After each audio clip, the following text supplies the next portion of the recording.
Welcome to Park Hop Wonder, where we do everything amusement parks and attractions. We'll have all kinds of fun stuff here. Make sure you slap the subscribe button, that helps us out. And also, if you have a site that you do or a page that you do on attractions, drop it in the comment box. We'd love to look at it. All right, let's get into it. Park Hop Wonder.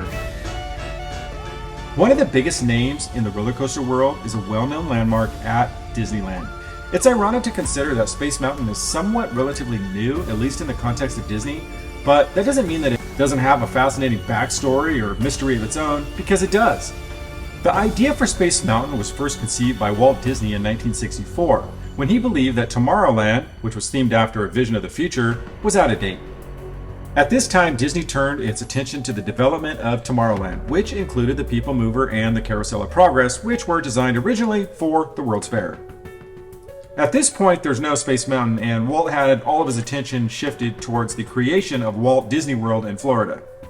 In the late 1960s, Disney Imagineer John Hinch came up with the idea of Space Mountain.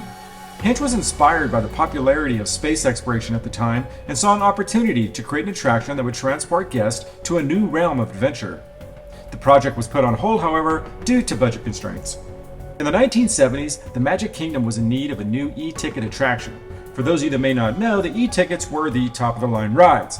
Disney management decided to revisit the Space Mountain project, this time giving it the green light. Bill Watkins worked as an engineer from 1965 to 1985. Along with designing Space Mountain, he also worked on Big Thunder Mountain and the People Mover. The new attraction included a stage for live performances called the Space Stage, as well as a very large restaurant and now infamous Starcade, which tapped into the 80s arcade craze. One thing that used to be there that was removed, unfortunately, was the escalator that took people from the lower levels to the top. It was really cool because it made people feel like they were astronauts being taken up to a rocket ship, but that's long gone and been replaced with concrete steps. Space Mountain was one of the first Disney attractions to utilize computer-controlled propulsion systems, which allowed for a smoother ride and a faster ride. It's still one of the smoothest roller coasters in the world even today. The roller coaster track was designed to be completely indoors to provide a sense of mystery and wonder. The ride is equipped with special effects such as stars, planets, and other celestial objects, which were projected onto the walls and ceilings to make someone feel disoriented, like they were actually going through an open, three-dimensional space. On May 27, 1977, Disneyland opened its own Space Mountain. This came 2 years after the opening at Walt Disney World. 6 of the original 7 Mercury astronauts were among the guests that showed up for this historic event. To understand the popularity of this ride, when it opened, there was 180,000 visitors over a 3-day period. It's been reported that the lines were so big on opening day, they extended all the way out to the front of the park near the stroller area. I mean, that's incredible even in today's standards. Because of its success, Disney decided to replicate the ride in other Disney parks. The Magic Kingdom at Walt Disney World Resort in Florida opened its version in 1975, while a similar version opened up at Disneyland Paris in 1995 and Hong Kong in 2005. There is a little bit of a difference between the Florida Space Mountain and the California Space Mountain, and that is that Florida allows 2 tracks for the attraction, where California had some tight constraints and only had 1 track.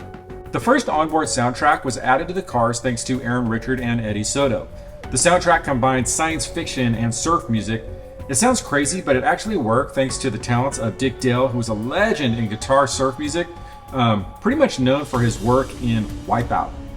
Over the years, Space Mountain has undergone several renovations and updates. In the 1990s, the ride was updated with a new special effect and soundtrack from Rick Dale.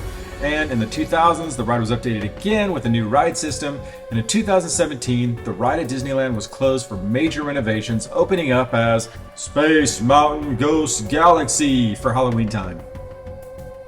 In addition to the renovations and updates, Space Mountain has been the subject of several themes and overlays, including Hyperspace Mountain and Star Wars Hyperspace Mountain. These overlays feature new decor, special effects, and music inspired by the Star Wars franchise. Some of the updates have been really cool on Space Mountain, and some, not so much. Television monitors were added to the queue line that showed safety videos of animatronic robots monitoring packages, all sponsored by FedEx, of course. One of the biggest fouls that really rubbed Disney enthusiasts the wrong way was when they painted the Space Mountain bronzy, like the new Tomorrowland. People just didn't like Disneyland changing the history of the ride. And so thankfully, a few years later, they changed it back to white. They have tried to make Space Mountain a thrill ride. I'm not sure if it works or not. They've tried to transform it into a terrifying nebula with crazy voices and things hanging from the ceiling and all kinds of weird stuff.